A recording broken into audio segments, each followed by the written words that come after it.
All right, y'all. So, hey, everybody, this is BJ from the Basketball Society here with the crew. I'll let everybody introduce themselves. What's up? What's up, everybody? It's Alex Fishbein from Fitch's Friday Rant, Atlantic Files. What's going on? Hey, everybody, this is BJ from the Basketball Society here with the crew. I'll let everybody introduce themselves. What's up? What's up, everybody? It's Alex Fishbein from Fitch's Friday Rant. It's Felix, the #1 Knicks fan, straight out of Brooklyn. You already know. And it's your boy Jay Kurt from Live in the Basement. You can't see me today, but you see me every week, so it's all good. Bulls fan, so there's nothing exciting for me tonight. But I'm here riding with my guys. All right, let's get right into it. So we're here obviously to discuss the draft lottery. So I'm a Lakers fan, as you can't tell, rocking the purple and gold. Knicks fan, we got Sixers fan representation in the house. So what do y'all think the lottery is going? What's it going to look like? What's the order going to look like? 9:00 when this Warriors game starting. Who's going to be 1, 2, and 3? Let's see. I mean, my first thought was I'm thinking it's going to be Lakers #1, Sixers #2, Celtics #3, and Knicks #4. That's my top 4 right there. I'm thinking along those lines. There's just something about that Boston charm. They always got the luck of the Irish on their side. I like Philly to get in there, and there's just something about the Lakers, that aura, Magic Johnson, Kobe Bryant, Shaq, that stardom power. I just think they're gonna get into that top 3. But you know who I'm going for. We only got a 5% chance, but let's make it happen. Nah, I'm going along those lines as well, even though I'm outside hoping like the Suns could sneak into the top 3. I think it would be interesting for the Suns to get, that elite guard, maybe to pair up with Devin Booker and Marquise Chris and some of the other guys. So don't sleep on the Suns, because the Lakers went on that little bit of a late winning streak towards the end of the season. So, which came out of nowhere. So I'm trying to see the Suns get in this a little bit.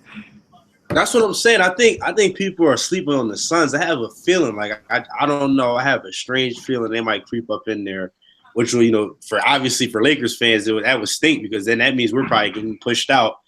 So we'll see what happens. I ultimately think Boston's going to get that first pick. I think the Lakers will remain in the top 3. Then I think Philly will either be 2 or 3 between them and the Lakers. I just think everybody speculates that the draft lottery may be rigged. If it is, obviously they're going to rig it towards the Lakers and the Celtics, maybe even the Knicks. I mean, I was going to say we should see stranger things happen when Cleveland got the first pick, Yep. I mean, we seen Cleveland get 1 and 4. And right. Crazier things have happened, so why not? That's you never know what might go on. That's why the draft lottery is so for people involved in it, like Lakers, Sixers fans, Celtics fans, it's nerve-wracking. But when you sitting back from a distance and speculating, I guess it's kind of cool, But I don't like this stress, man. This stress is too. I'm gonna have gray hair by the end of the night, man. I don't want that. Yo, I feel you on that one. I feel like it's been like ages now that I've been sitting here going like, man, all right, when we get the #1 pick, and then even when we do get the #1 pick, then I have to sit there later on in the season. I'm like, all right, when's he gonna play? Is he gonna play this year? He's gonna play next year. Man, listen, I don't know what's going on with the water in Philadelphia, but whoever y'all draft, I'm gonna wait to see them till 2018, 2019 season. That's just how it is now. Let me ask y'all this. So let's say your team was to get the #1 pick. Who would you go with? Do you is there anybody you say, give me that guy? Or do you think that there's kind of an interesting dynamic between who you may pick, Ball or Fultz or whoever it may be? Go ahead. Okay. I'm going Fultz. Like, no matter come down to fit, whatever it is, I'm taking the best one available at #1, and in my eyes, that's Fultz. I feel you, Alex, and I think you guys should go Fultz. You guys already got a creator in Ben Simmons, supposed to come through this year and do his thing. For my Knicks fans, I'm going Lonzo Ball. We've needed a playmaker for years, someone who could handle the ball. Someone could give it to KP and or Melo if he's there. Someone to turn them down and orchestrate the offense. And he got a little jumper on him, so I'm not mad at it. Yeah, it depends on team need, obviously, but if I'm building a team from the ground up, I'd probably go with Lonzo Ball. I mean, just specifically because he's 6'6" and he's going to be better distributing the ball. He has a better transition game, and he gives me more on defense. I spent a lot of time watching tape like the last couple of days on both of those guys, and like Fultz tends to die on screens a little bit sometimes. He tends to be casual defensively. Like Lonzo Ball gives you more of a sense of urgency on defense. So to me, he's just a better all-around player. He's just not as pure of a scorer. And his jump shot's weird, but it doesn't bother me too much. I think as a Laker fan, obviously, you would probably go with Lonzo just because, I mean, it seems like he's destined to play for us. He played in Chino Hills, went to UCLA, let him stay in his backyard, come to LA, give his dad what he wants. I think it's interesting. Now, let's say the Lakers fall outside that top three or the Suns get the second pick. How will his dad handle that? You think he's going to try to steer a trade or say, oh, my son won't play for you guys. He's only coming to LA. Like, how do you think that guys might – how's that going to go down? I think that's really interesting. It's something that might come up, I mean, go ahead, Felix. So I'll say this. I heard 3 Lonzo Balls and I heard Fultz. Who's the next best player? As just to piggyback off of what you're saying, what happens? They go 1-2 and the Lakers are at 3. Who are you going after? I think I like Jackson a lot. I've heard a lot about Isaac. I haven't gotten a chance to really study his game, but I think another wing player may be interesting. Obviously, our 2 biggest needs would be a center and a guard. Obviously, there's not a strong crop of big men in this draft, so we're probably going to go the guard route or the wing route, rather, whatever the case may be. But I like both of those guys. But obviously, the hope is that, it seems like for Laker fans, it's ball or bust. Like, that's what it really seems like. Like, that's an interesting point you bring up. We really haven't heard any other names mentioned with the Lakers. It's been Lonzo Ball since the end of the season. And a part of me says, oh, that's Laker fans, wanting Lonzo Ball. But also, that's kind of like the seed that LeVar Ball has planted. He has everybody saying Lonzo to the Lakers. And that's why, as much as everybody hates him and how much they're annoyed of him, he's winning right now. Like, he has everybody already envisioning Lonzo. I saw a graphic the other day on Instagram. It says something about great Lakers, and Lonzo Ball was already in the Laker jersey, along with Paul George, by the way. Like, it goes to show you, like, you know what I'm saying? Like, it's crazy. No, yeah, I feel you. And like I'm just saying, like, with Lonzo Ball, we talk about him going to LA. We talk about him being in the LA market and like building his big baller brand in LA. But like, imagine if he went to the Knicks. Imagine if he was in New York, if he was in the Mecca, if he's in Madison Square Garden every night. The marketing central, and they're already trying to get Melo out of there. So can you imagine all lights, all cameras on him? Exactly. And say even Lonzo and Porzingis get to be friends. What if Big Baller Brand signs another athlete in Porzingis? What if he leaves Adidas to go to Big Baller Brand? Oh, man, you reaching for the stars, man. Yo, I'm just saying, like, not for $500, he ain't leaving, man. Come on, man. But I'm just saying, like, I mean, I could see Lonzo thriving really in any big market. And on top of that, like you were saying, the next best player after Ball and Fultz, there's a good question. I said, like, I tweeted out a simulation of the draft lottery, and I got the question from one of the guys over at Def Pen, and they were like, what happens if Phoenix gets number 1? Do they go Fultz or Ball when they already have Bledsoe, Booker, and Brandon Knight, or do they go with Jackson and a wing player? So I think they should definitely go with a wing player. I mean, look at the league right now, right? All the elite teams have some sort of a wing. Shoot, dribble, pass, orchestrate. Cavs got LeBron, Warriors got Draymond and Iguodala. They may not be the best player, but they're the engine. You got the Spurs with Kawhi Leonard. So I think it's important to have the point guard. It's important to have the big man, but that wing who can do everything is super important. No, I definitely 100% agree. Even if you think about the NBA historically, like championships have been won outside of Magic Johnson by wings and big men. You know what I mean? So besides like Magic Johnson, I can't really think of a championship team like off the top of my head where it was really all the point guard driven. Like even the Warriors, with Steph Curry and the amazing season he had, it would not have been possible without, all that wing help that he had. And there's some decent wing players in this draft. Like I think Josh Jackson honestly might be the most NBA ready player right now, right this instant. I think his effort and intensity on defense will help him earn a role right away, and he could be a nice fit for the Suns. So even though he may not have the ceiling of some of the other guards, Phoenix has already stacked that guard. So get a Josh Jackson or a Jason Tatum, and they're going to be nice NBA players as well. So it wouldn't hurt to skip over them to fill a need. That's a good point. That's a very good point. I mean, I just thought about it though. You know who we're not talking about my boy, the guy I think that could maybe have the best career out of anybody drafted this year, De'Aaron Fox. I love his game. I knew you was gonna say that. I love everything about that boy. That boy can go. He can go for real. I'm a huge De'Aaron Fox fan. Right. And if this whole process wasn't complicated by a Markelle Fultz or Alonzo Ball, that would be the guy I would want hands down.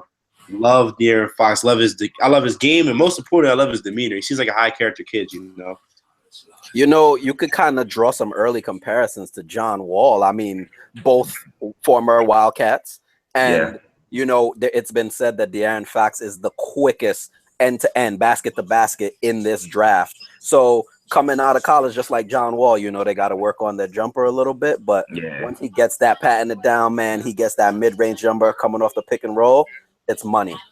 Yeah, definitely. And even though he's small, he has a great float game, which is important for the little guys. He's like, I just love how aggressive he is. He's very limited. He doesn't have NBA range, but if he works on that, sky's the limit because he is super quick and athletic, and he's a lot of fun to watch.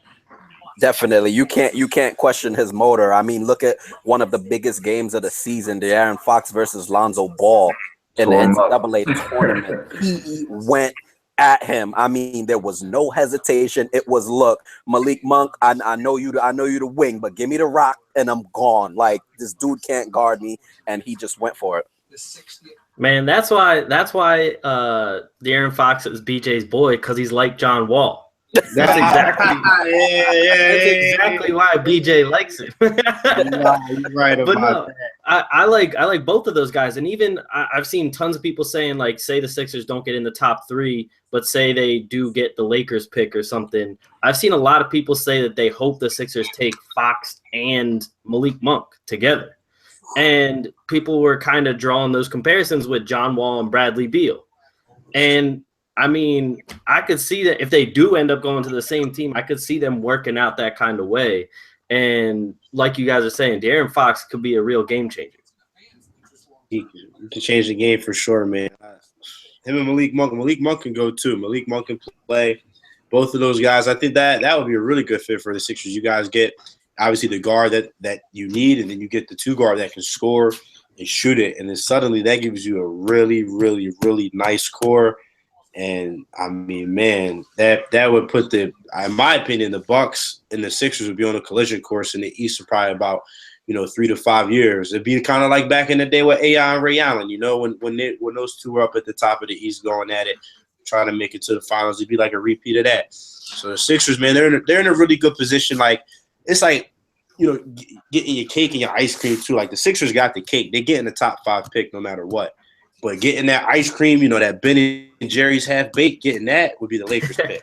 So I mean, the Sixers after tonight, they're gonna walk away satisfied regardless. But getting that Lakers pick, man, oh man, and then who's to say, let's say Colangelo's like, let me see if I can initiate a trade or dangle it here, dangle it there. You never know. So it gives them a real lot of flexibility going forward, man. So we're gonna see what happens tonight. It's a lot going on. There's a lot on the line, a lot of implications. I'll hold my breath until I see the Sixers pick walk on the floor in October. Yo, I mean, like you were saying with that Lakers pick, like, I mean, we're pretty much going to need that Lakers pick if we want to trade Okafor. like nobody's touching Okafor at all. So if Colangelo does decide to actually make a move, I think we're gonna have to include that Lakers pick at some point. And like Felix said, like even as a Sixers fan, I'm like, I'm gonna wait until the regular season starts to get hype about a pick anymore. Because I just remember sitting there on the bus coming back from work, and I see the tweet that's like Ben Simmons went down with a foot injury, and my whole day was ruined. My whole day, I just wanted to, you know, like go to my room and just never come back out.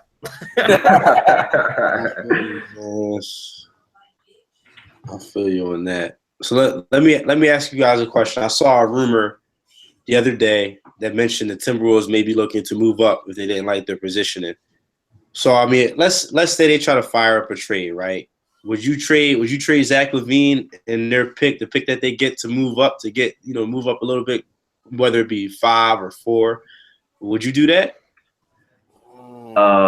If I was sure I could get a point guard, because the Timberwolves have had like a bit of an identity crisis at point guard. Is it Chris Dunn? He struggles with his jump shot at times. Is it Ricky Rubio? Can he even play for 3 games at a time without getting hurt? He's had some high assist games, but they haven't had consistency at point guard for a while. So if I thought I could get a game-changing ball handler and I still get to keep Wiggins and Karl Towns, I would do that right away.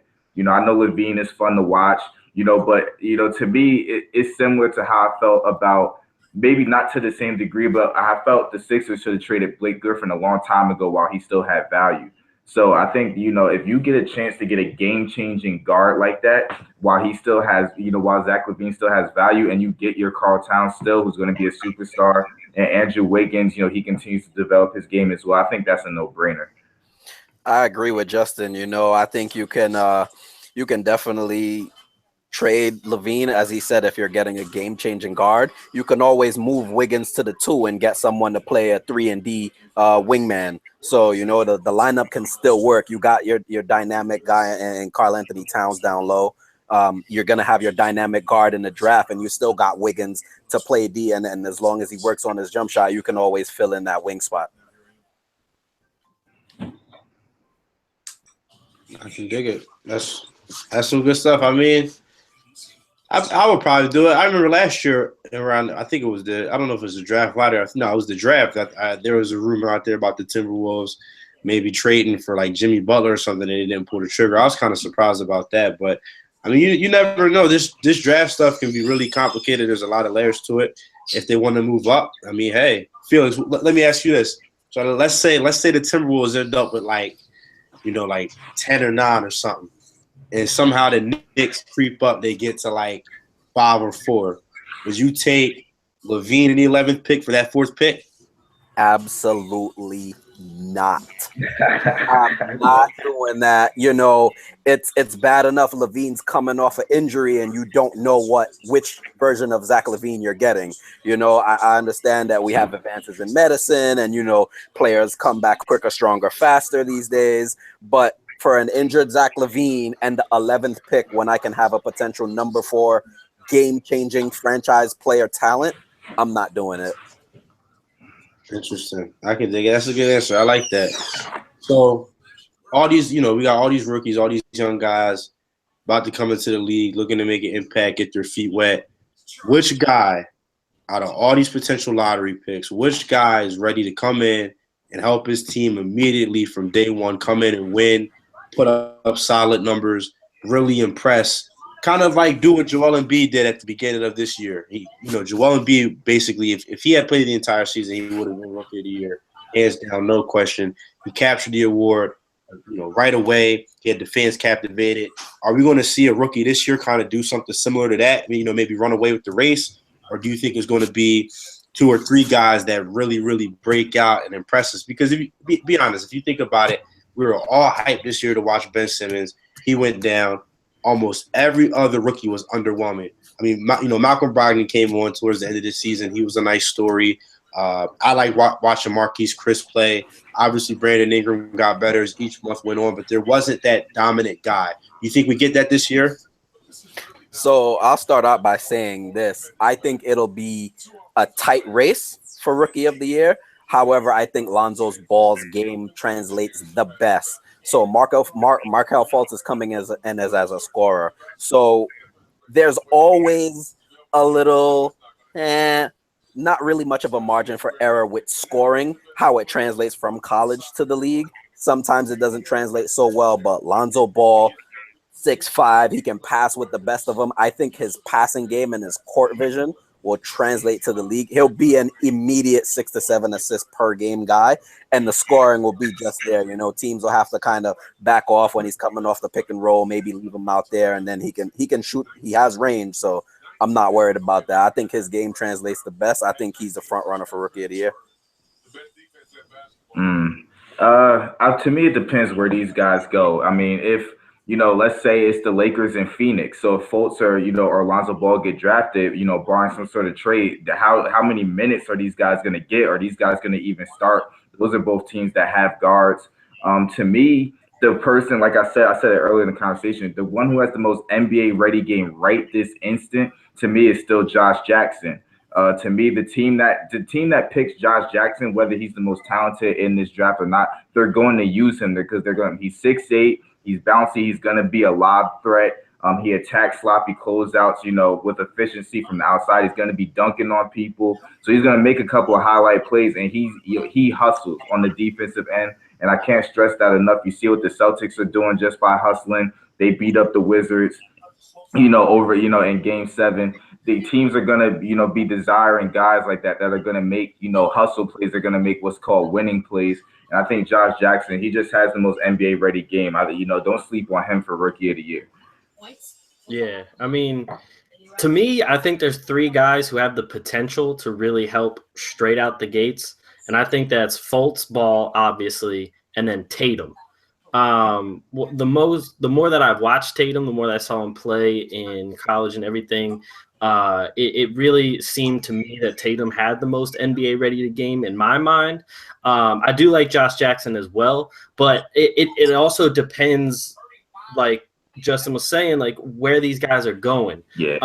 Because I know there's already been talk of, like, a couple reporters have been saying they talked to NBA executives and agents, and some of them were like, they don't really know about what they want to do with their players if the Boston Celtics select them, because they got a guy like Jaylen Brown, and Brown played here and there during the regular season, has been barely playing in the postseason. This is a team that's already built and that really needs like those 1-2 key pieces. And so you don't know what kind of playing time you're getting with them. Whereas if you go to the Lakers, the Sixers, the Knicks, you're getting your playing time. You're getting your chance, your shot at what you can do. But like, as we were saying, I think Lonzo Ball has, with the playmaking ability, with the shot that he has one of the utmost potentials in really coming in and producing right away. Fultz, like Felix was saying, with his scoring, a lot of times, like, those scorers come in and they're not used to the speed of the game. They're not used that the guys are bigger, faster, stronger, like a la Kevin Durant. It took him a little bit in this first season to really start scoring, even though he was a bigger dude. He was super skinny and the guys were pushing him around. Now, he obviously found his footing because he's Kevin Durant, but there's still that kind of learning curve for scorers. But as far as I'm concerned, I think Tatum is one of the most NBA ready guys, and I think he'll be ready to contribute right away. But I do think this will be a tight and Rookie of the Year race. Agreed. It's gonna be fun. Let me tell y'all. I want to read you guys a text I just got real quick. How serious is this draft lottery stuff? So my boy, the Sixers fan, Dean. What's up, Dean? He said, "Yo, chances you could FaceTime me in for the lotto. I'm out to dinner for my girlfriend's birthday. I'm not gonna make it." So you see, how important this is, man. It's life or death, man. Everything's on the line tonight. I'm excited for a good Rookie of the Year race. I think it's going to be really entertaining. I just hope it's a lot better than this one. This one, let's be real, it's kind of boring. Obviously, towards the end of this season, there was a lot of interesting storylines with the rookies, like I alluded to, with Malcolm Brogdon and Brandon Ingram playing better. And I remember the game in LA where Sarge absolutely went nuts. So we had a few interesting storylines with rookies down the stretch, but there was nothing really sustained for the entire year. And that's what I hope we get this season, something that's sustained, something that we can enjoy for the entire year and really make us think about who's going to win it. I'm interested to see how it's going to go down. Plus, Now, you add in Ben Simmons over all those rookies coming in now too. you know what? You can't sleep on Ben. That's a really good point. Wow. You throw Ben in this ring of fire. Oh my, it's fun. Great point, Alex. I didn't even think of that. Wow. It's gonna be it's gonna be fun. You know, I can't wait till Ben comes back, man. I'm a Lakers fan, but I'm excited to see that kid play because he can go for real. So I want to ask you guys this: are you team Fultz or are you team Ball? If you had to rock with. I'm going team Fultz. I'm going right out there and going team Fultz. I think I might go team Fultz too, not because of Lonzo, but because of LeVar. Just doing too much. I mean, I personally think, I think I'm one of those people who thinks once the season actually starts and basketball starts getting played, like LeVar is going to hit a little bit of the back burner unless Ball comes out and absolutely stinks up the joint, which will absolutely be terrible for everybody involved. But, I'm going to be team Lonzo just because, again, I get, he's better defensively. He's going to rebound the ball as well. He's 6'6". He's a better distributor. He's better in transition. So unless I need, like, just that scorer, like Dame Lillard type of guard, even though I am interested to see how Fultz is going to be when he has better talent around him, because a lot of times, he played for a bad team.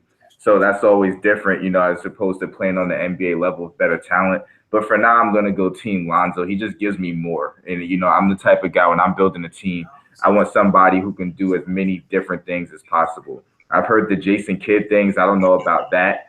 But, he's going to give me a lot. That's the point. That's a good point. I don't know.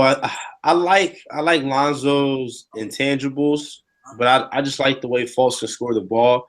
And obviously, with the way basketball's played today, we love scoring. We love points. We love to see flashy offensive basketball.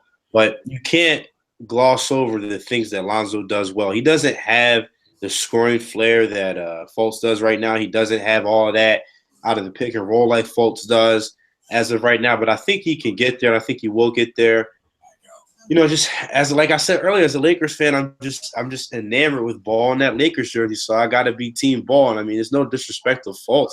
I think they're both going to be fantastic players. And how ironic would it be if Fultz was to go to Boston and Lonzo was to go to LA, and it kind of like renewed that rivalry in a few years. You know what I'm saying? Like down the line, and then you throw the Sixers in that mix, and you throw. It's just a lot of young teams are getting better, and it makes for great basketball, and the league is in really good hands. That's the most exciting thing about it. I mean, it doesn't matter what fan you're a team, whatever the case may be. You can we got Sixers fans, Lakers fans, Bulls fans, Knicks fans, whatever. It's exciting to see these young guys come in and be ready to impact the game and play, make their teams better. And that's what's so great about this draft is there are a lot of players in this lottery that can do that for sure. So, BJ, let me ask you this. Lakers get a top 3 pick, and they do get Lonzo Ball. What's your starting lineup on opening night next year? Oh, man. All right, so give me D'Lo, Lonzo, Brandon, Julius, and Timothy Mozgov, I guess. Damn, we don't like Jordan Clarkson no more. I do like Jordan a lot. I think that with Lou gone, I would like to see Jordan come off the bench and kind of score the ball, kind of fill that void that Lou did. But it's very possible that Lonzo could come off the bench. I think one thing I noticed this season is that everybody tried to box D'Angelo Russell in as a point guard. And Ralph alluded to it earlier in the group chat. I noticed that he's really a scoring guard that can make plays. And you can't expect him to do it all game long. He can do it in spurts. But he's really a guard that likes to score. He has the size to post up. He's an excellent spot-up shooter. And the Lakers haven't done a very good job of giving him the ideal pick-and-roll partner. Larry Nance is obviously a great option, but he's been hurt. The last 2 seasons he's missed time. Timothy Mozgov, I mean, we don't even want to think about that. What about Zubac? I was going to say Zoo is a very good option, but they have to groom Zoo. and I think that there's a few more things he has to work on. But I think once they develop that chemistry, I think D'Angelo Russell Zoo can definitely get there. They didn't have a lot of time on the court together, but I'm gonna be real. Honestly, like I want to see us play small. I want to see Nance and I want to see Randall in the front court together. And the Lakers wanted to experiment with that last year. They didn't get the chance to, but that would be my starting five. I think Lonzo and D'Angelo can complement each other brilliantly. And I mean, even Justin said, let's say Luke says, okay, we want to bring Lonzo off the bench and see how he can man the offense. He can do that. So, but I want to see those two play together if we were to get Lonzo. I want to see D'Angelo and Lonzo and how they would coexist. I like that. I actually have a question for you, Felix. Uh-oh. So, say you guys do get like bounced out of the top 3 and you don't get up there at the pick. Do you try to trade that pick at all, like for a proven guy or for a higher draft pick? Or do you keep it, draft someone, and then try and just trade Melo later on? Whew. It really all depends on Phil Jackson's mindset, right? Because the idea here was, all right, we're getting Porzingis. It's a 3 to 4 year project. We're going to try to work him in with Melo and try to contend. Now it's shifted where he's trying to get rid of Melo. So it's either we do a full rebuild around Porzingis or we try to somehow make it work with Melo. If we are keeping Melo, I might trade the pick depending on where it falls. Let's say the Knicks get picked like 7 through 10. Maybe you trade it for a proven guy and you have some sort of a big 3 with KP, Melo, and the next guy. If you're getting rid of Melo, hey, why not get a young talent and try to groom him? However, that's also my other issue with the Knicks is they don't tend to be the best team in player development. We've seen so many players leave the Knicks, go to another team, get a championship, go deep in the playoffs. So it's kind of like 50-50 shot.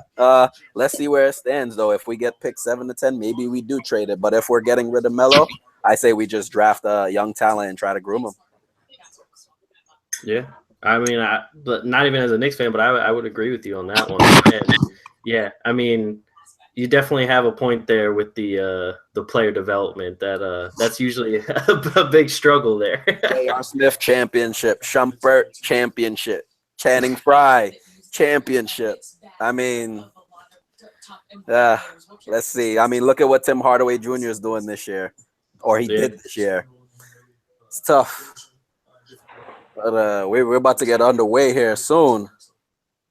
Yeah, man. I changed settings. I'm down in my favorite room now. Got the draft lottery on it. Interview with Markelle Fultz. Just getting closer to that time. So just to step away from the draft lottery talk a little bit. Obviously, we got game 2 tonight between the Spurs and the Warriors, Western Conference Finals. If you haven't heard the news, no Kawhi Leonard. He's out with the ankle injury. I want to get right to it, y'all. There's been a lot of debate, a lot of talk the past several days. Was it intentional or was it inadvertent? Which one was it? Did Zaza really try to take Kawhi out? Man. I watched it. I'm sure, a lot of people watching played basketball at some level before. When it comes to the benefit of the doubt, I just can't give it to Zaza. He's had a history of these things. Not only did he close out, he took an extra little shuffle at the end. So I don't know if he, I am gonna call it malicious. That's what I'm gonna do. It was too sloppy to me. He knew that his ankle was hurt, and it's unnatural to close out like that, on a jump shot like that. That's not something that's usually done. I agree with you, Justin, and I'll say this. So about half an hour ago, Jalen Rose was on the pregame or NBA countdown and also mentioned this about Zaza. Not only do you take 2 extra steps and you close out underneath the shooter, but he lands on your foot, he falls down, but you turn around to the ref and you're like, oh my gosh, that's a foul on me. So you really didn't feel someone step and roll their ankle on your foot, and you immediately turn around and question the foul. That just looks fake to me, man. I mean, come on. Like, even if I elbow a guy in the Y, I'm like, oh, dude, are you good? He didn't even turn around. So it's like, come on, dude. Yeah. No, I completely agree. And like Justin was saying, like, even if it wasn't intentional, I can't give him the benefit of the doubt just from his history. Like, I mean, Coach Pop even talked about it. Like, he has a history. It's not like this is the first time he's like hurt a player. I mean, granted, he also even hurt his own player in Kevin Durant. Yeah, now, exactly. I know that wasn't intentional, but yeah, like that extra little shuffle step at the end. That's what made everyone question it, because he was perfectly fine with the first step, had his hand up, he was there, like his hand was in his face. But then that extra little step, and then like you said, Felix walking back, like, oh, what, a foul? Like, yeah, that just gave me all I needed to know right there. All of these dudes, like the Zazas of the world, the Draymonds of the world, you can never give them the benefit of the doubt because of the amount of times it was done intentionally. And let me take a sidebar here. Have we seen Draymond Green flail his legs in the air this year? Okay, cool. And can I just take a can I interrupt to just talk to the Popovich had Bruce Bowen, so his comments are invalid crowd? Don't be dumb. Yes, he had Bruce Bowen. Bruce Bowen also was a player like that. But just because Popovich had Bruce Bowen and protected him at the time, which any head coach would do, because being a basketball head coach is 20% politician as well, it doesn't make the fact that Zaza was underneath Kawhi Leonard any less dirty just because Popovich had Bruce Bowen. I'm tired of seeing that take online. I'm tired of it. I agree. I like what you said, Justin. Zaza definitely had that little extra shuffle. I feel like he could have stopped after the initial lands and then he shuffles again. That's why I can't get over that part of it. He lands already. Why do you need an extra shuffle when the ball's already been released? Exactly. I mean, come on. It's a shame. I mean, it just stinks. We've been waiting for this matchup. We thought maybe we were going to get it last year. Both teams had an incredible regular season. Spurs fell short in the semis to the Thunder, and now we finally get it. Kawhi's playing grade A ball all game long, sticking it to the Warriors, and he goes down. And that kind of leads to my next question. A lot of people have been saying, the Warriors get lucky. The Warriors get real lucky with injuries. Does the fact that over the past several postseasons that they've gone against teams that haven't been in full strength, does that annoy you or bother you at all? Like, does that change the way you view the way they win in the postseason or anything along those lines? It annoys the hell out of me. It's like every series someone gets hurt. Someone's either hurt or 50%, never 100%. And when the Cavs were 100%, they lost. I'm also a believer that had the Cavs had even Kyrie in the previous year, they would have won. Cavs would have won that championship. But injuries are part of the game. It happens. It does annoy me every single time. But what can you do? They can't help it. Yeah, you got to play who's in front of you. I mean, that's really what it comes down to. It does suck that we can't see them really face people at full strength, but and I agree, it is annoying too. But like, I can't in goodwill put like an asterisk on like their championship or anything. Like, you play who's in front of you, you play who you got, and that's about it. Yeah, no, I agree. It doesn't bother me at all. I mean, throughout NBA history, like more teams than you think, more champions than you think have beaten teams, or at least along the way, maybe not in a championship, but at least along the way, that have been shorthanded at some point in time or missing a guy. That's the NBA season is 82 games long, so somebody's gonna be missing. Like, how many critical injuries were there this year? Rajon Rondo, was out, and that hurt me as a Bulls fan. We were up 2-0. Kevin Durant missed time. Kawhi Leonard's missing time now. There's just so many guys that have missed time. I mean, the Portland Trailblazers didn't have, Nurkic at all. And I feel like, he could have been, a big difference maker, because after the trade from Denver, he was big time, for the Portland Trailblazers until he got hurt. So it just happens. It happens. Yeah, I mean, I think it's from the perspective of a basketball fan, it's a little bit annoying, just because obviously you want to see them, like everybody else said, play a team at full strength. You want to see them give it their all. But Fish put it perfectly. You play who's in front of you. You can't control his injury. You can't control what happens to the other team. You do your work, you scout, you follow the game plan, you play, you work hard, you control your own destiny. You don't control any other team's destiny. Somebody gets hurt, it's unfortunate, but you just deal with it. You continue to strive for what you want, which is in Golden State's case, the championship. So, I'm excited because obviously the Cavs and the Warriors are on the collision course, and both teams, barring any injuries in these conference finals, are fully healthy, with the exception of Iggy, who's dealing with a little knee injury right now. But both teams, main pieces, fully healthy, ready to go. And I mean, let's be honest. When we get this finals, not if. When we get this finals, it's the rubber match. It's 1-1, and we're gonna go at it and see who's gonna win it. And I mean, you got to be excited for that. I just want good competitive basketball down the stretch of the season. The best basketball we can get.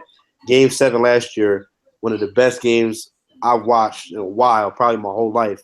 I want more of that. More. What Drake say? More life, more games for your head. Right. That's what I want. So I want to ask you guys one more thing. So tonight, like I said, no Kawhi. On a scale of 1 to 10, what would you grade the Spurs' chances of winning tonight, game 2? 10 being the best chance to win? 10 being their best chance to win. I give them a 2. I get it. They're not gonna win. I give them a 0. I'm gonna watch the game, and I'm gonna hope. But the Warriors are too explosive. Even with Kawhi in the game, I think the Warriors are the only team that I've ever watched in my entire life where they were up by 23 with Kawhi, and I still wasn't saying, "Oh, this is over." I was still watching, like just waiting, even with Kawhi. And then when he goes down, I'm immediately like, "Oh, this is a game." As much as I hate it to admit it, the Warriors are the best offensive team, the league has ever seen. And the Spurs just don't have enough, even though I like their young guys. And their young guys are going to compete. Dejounte Murray, is definitely nothing to sleep on. Jonathan Simmons, but it's not enough. The Warriors are just too much. Can I give them a 4.5? I think I want to go with a 4.5. Yeah, I don't really think they have a chance tonight. As Justin said, Warriors are just too explosive. Curry, Thompson, KD, Draymond coming at you full strength. But I just give them a little slightly higher grade than you guys because Popovich is a genius. The young guys show some athleticism and some effort. They only have one mode and it's full mode every game. So I think he's going to have some defensive adjustments. I just don't know where they get their offense from. If LaMarcus Aldridge is going to keep fading away all game, then, just put your hat on the floor and walk off the court. Aldridge is going to have to be special. And if he does, and he's annoyed me for a large part of this playoffs. If he doesn't find a way to be special and cancel that, right shoulder fade that he always does, if he can figure anything else out, then I'll give them a chance. But he's annoying. He hasn't been fun to watch. Yeah, and we've been talking about like Kawhi being out and Kawhi's impact and everything, but on top of that, Tony Parker's out too. Yeah, that's true. So like when we talk about where's the offense going to come from, they're losing their starting point guard and starting small forward in Kawhi and Tony Parker. And Patty Mills was pretty much non-existent in game 1. He only shot like 1 for 5 or 1 for 6. And then Dejounte Murray looked decent, but he's a rookie coming in and didn't really play that much during the regular season as it is. So right now his production is going to be limited. So really it comes down to guys like Simmons stepping up. Like you guys said, Aldridge has to be special. Pau Gasol has to step up. He has to start hitting shots and actually like banging down low on defense and on the boards. They're just going to need a lot of guys to collectively step up as Spurs teams usually do and play their usual style of ball. Yeah. Look, you usually need 2 dynamic players to win a series, let alone a playoff game. And tonight, I'm not even sure the Spurs have one. Yep. It's tough, man. Like losing that game 1, just the way they did. Obviously, they had the big lead. Kawhi goes down. Now, let's say they somehow hold on, they win the game. Game 2's a wash. You know, Pop can say, listen, go out there, give it your all, try to win the game. If we get blown out, it's cool. We have no Kawhi. But you know what? Game 3 on our home floor, it's not till Saturday. So that gives him an ample amount of time to rest. Now, obviously, they lose Game 1. Game 2 becomes very important. You don't want to go down to the Warriors. You don't want to go down any team 0-2, especially these Golden State Warriors. So losing that first game, man, oh, man, that's a hurt piece for them. Losing the game and losing Kawhi, it's a tough way to go. All right, here we go. So, yeah, we're getting underway with this draft lottery, getting ready to reveal these picks. So, let's see. Fish, good luck. Felix, good luck. Justin, don't laugh at anybody, please. Oh, man, I just hope we get Luke Kennard. You know, we need a shooter. We're not in the lottery, but, you know, get my Duke guy, Luke Kennard. Good luck to you guys, though. Hey, Luke Kennard would be a solid pickup. I like it. I really think he would. And we didn't get a chance to talk about it. Last comment real quick. I know one of the topics was, you know, what player do we think is not as highly heralded as the other ones but can make a difference? Keep an eye on Jordan Bell from Oregon. You know, he made a really big impact during the NCAA tournament. He had double-doubles against Iona, Michigan, dominated Kansas, and he even had a double-double against North Carolina. So I really like Jordan Bell for Oregon. You know, he's lengthy and athletic. He blocked 2 shots a game during the tournament as well. So I like that name. They're saying early second round. I think if he falls that far, that's a steal for whoever gets him. Yeah, I mean, I'm not sure what his immediate offensive impact will be, but he's an immediate big man defender. Like, if that's the hole that you're looking to fill, you can't go wrong getting that guy, man. I mean, he's going to rebound and he's going to defend his pants off. Hey, I mean, I also want to add to that list of Markkanen. We haven't really talked about Markkanen. Oh, the 7-footer, right? Yeah. He fits the perfect stretch big mold. He can really shoot the lights out. I mean, that guy, he has some real potential to come in and right off the bat play a role sort of like Kelly Olynyk. And that's just right out of the gate. He could even turn into your starting stretch big. But I think Markkanen is definitely a guy that we haven't really talked about since college has been over. Good pick. You know what you want. Yeah, man, I'm starting to get on edge. I've been trying not to bite my nails, but I might have to start back up right now, man. I'm on edge. I might start sweating bullets up in here, man. NBA and ESPN toying with our feelings right now. Commercial. Yeah, they always do that. You know, right when it gets down to nitty gritty, they gonna give us the commercial break. I knew we weren't gonna get these results until about 8:50, 8:55. You know how they like to do it. Oh yeah, take it down to the top 3 and then have another commercial. Yeah, let's hope the Knicks just don't get called yet. That's if that's only if Woj doesn't tweet them out beforehand. Yeah, that's what I'm saying. Be careful for the leaks. I was low key on Twitter typing in like NBA draft order, but someone posted a leak in our little live stream, our live chat at the bottom. Someone said that the lottery results were leaked early. I don't know if that's legitimate or not. I don't know if that's. I'm gonna leave that one alone. I don't know if that's legitimate, but we'll see. Yeah, that one. He said it came from someone from like SB Nation. SB Nation, yeah. And I was like, I mean, no disrespect to SB Nation, but like the only person I know that's gonna leak something like that would be Woj. Yeah, exactly. That's what I'm saying. If it don't come from Woj, I'm gonna leave that alone. Exactly. I saw Martin got a little upset with that order too. Yeah, but hey, it happens. We got somebody just asked like 2 minutes ago, what should New York, do with Derrick Rose since they need a point guard? It's a tough one. I actually saw a couple mock drafts say Dennis Smith would likely be a target for the Knicks. Saw a bit of highlights, have been pretty good, but let's check this out. I'll elaborate some more. Here we go. Okay. Alonzo Mourning's tight. The 13th pick belongs to Denver Nuggets. Denver Nuggets average 111.7 points. Man, I like the Denver Nuggets team. I really like their team. They're up and coming. That new Pistons logo is corny, man. They the old and new one ain't nothing new.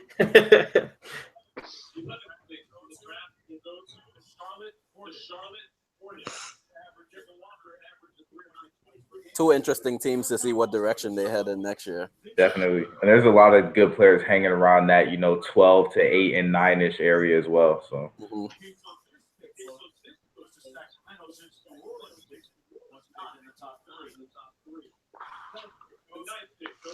Man, my stream that I have up in my room is so far behind. yeah, I was watching on my phone, but I stopped. I'm just listening to y'all's TVs. My phone's too far behind. I was about to say that's what I'm doing. Are you kidding me? Oh! I guess the Knicks got late. Where the Knicks at? Number 8. Oh, that hurts. Oh, that's rough. Oh. I was about to say my stream just hit the pick number 11.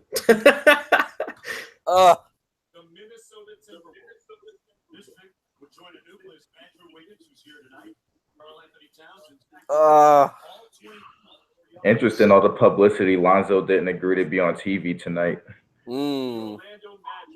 Really? Ooh, these next 2 picks. BJ, you shaking? BJ about to start tearing up.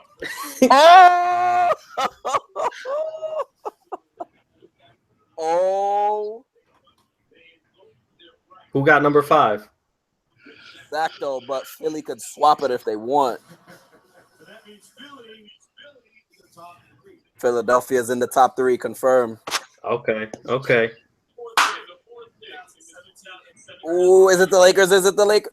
The Suns! Yes! Yes! Oh! Give me that! Give me that! Oh my God! Give me that! Oh man! I'm sorry, Fish.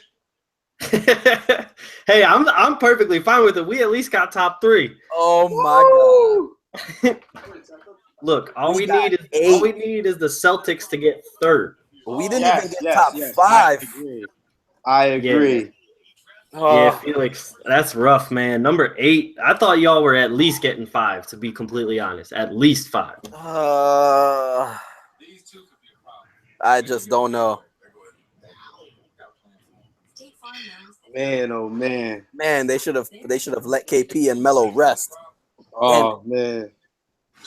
Yeah, they should have started playing those younger guys a little sooner, man. Yeah, man. I think that's one right there. Woo! Wow. Talk about nerves. So we'll take your pick, Michael Porter, next year. We got Kyle Allen, basketball side. You remember Kyle Allen in the house? Oh, what's up, Kyle? Yeah. Watching the draft body with me. Yo, Fish, we're gonna get Michael Porter next year. That's fine. Don't worry about it. We'll still get a top 4 pick. Kyle talking a little trash, but it's cool. We just get your guys' pick next year. It's all right. As long as we kept it this year, man. Oh my goodness. Oh. Man, oh man. So let's see what this order's going to be. Hopefully the Celtics are last. That's what we need. Yo, for real, they got their luck. They got that Game 7 win. They're in the Eastern Conference Finals. They can take number 3. That's fine. Yeah, don't let the Celtics can't be greedy no more, man. What else could they want? Exactly. They robbed a guy like Billy King. Come on now. Billy King's one of the worst GMs there is already. Right. So let's see what this top 3 order shakes out to be. I mean, so shout out to society. The chat is lighting me up right now, but I gotta put the snap back on tighter, man. It's gonna be a long off season. Yo, Fish, I think we wouldn't have gotten the 5th pick if we didn't have that pick swap. Dead ass. True. No, that's crazy. So we technically should have the 5th pick, but thank you, Sam Hinkie. Oh, wait, like the 5th pick would have been ours, and this top 3 pick is going to be the Kings pick? Well, no, it would have if we didn't have the pick swap, yeah. That's what I'm saying. So thank you, Sam Hinkie. Yo, Hinkie died for our sins, man. I know there's tons of people out there in Philly that's over at the draft lottery party down at Xfinity Center. They got like hundreds of people just for the lottery. That's how you know this stuff is real. The third pick.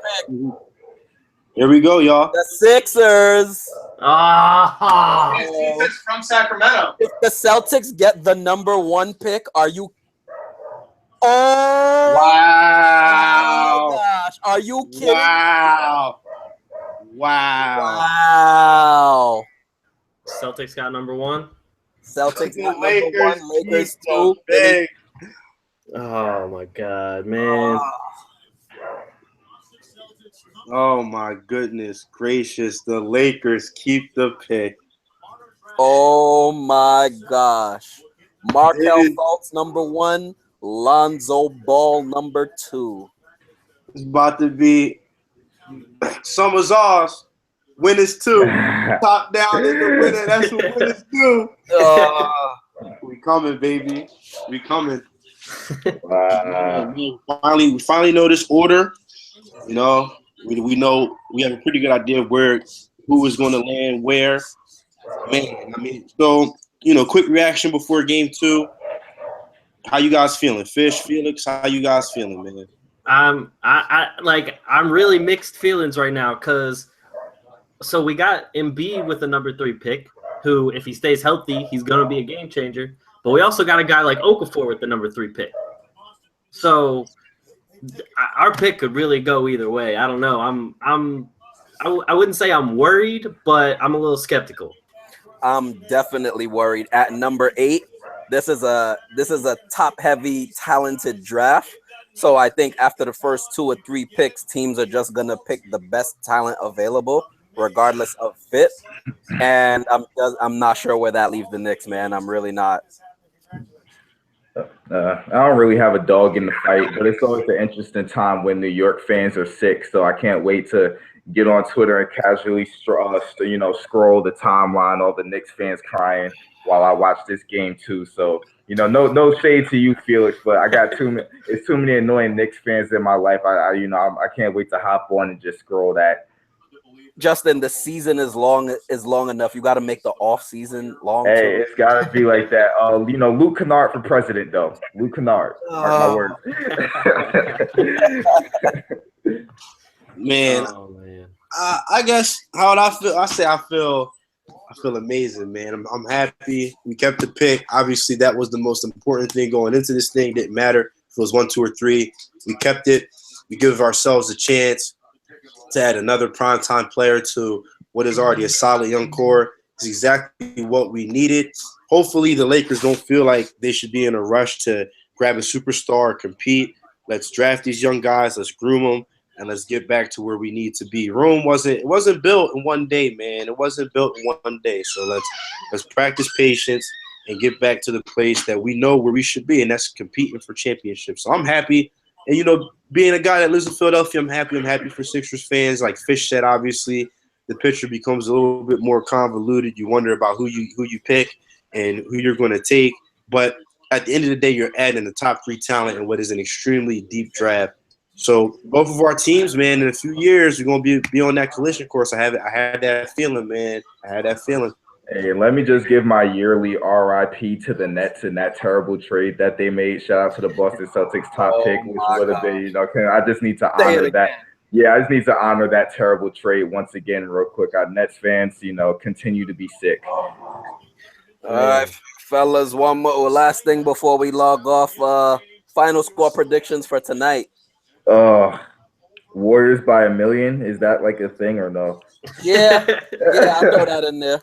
It's like the Space Jam scoreboard. What did it say? It said a lot, or you get the point, or something like that. Yeah. It's kind of they say it's kind of lopsided, isn't it? Yeah. It's